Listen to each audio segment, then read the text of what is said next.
नमस्कार दोस्तों, स्वागत है आपका। आज हम जानेंगे कि मेक्सिको ने भारत और अन्य नॉन एफटीए देशों पर 50% तक आयात शुल्क क्यों लगाया और इसका भारतीय निर्यातकों पर क्या असर पड़ेगा।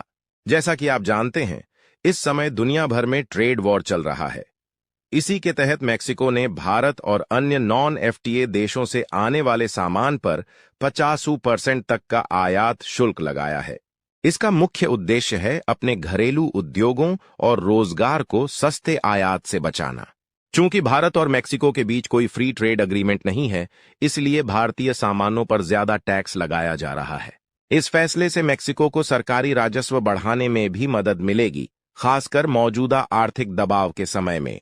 अगर रणनीतिक नजरिए से देखें तो मेक्सिको अमेरिका के व्यापारिक हितों के साथ तालमेल बैठा रहा है।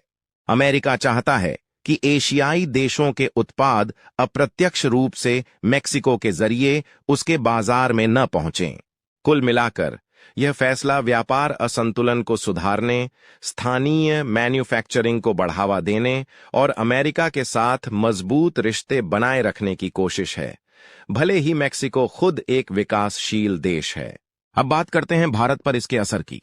इस फैसले से ऑनेंटो पार्ट्स, स्टील, टेक्सटाइल और केमिकल जैसे भारतीय उत्पाद मेक्सिको में महंगे हो जाएंगे। इसका असर खासतौर पर छोटे और मध्यम निर्यातकों एमएसएमईज पर पड़ेगा, जहां ऑर्डर कम हो सकते हैं।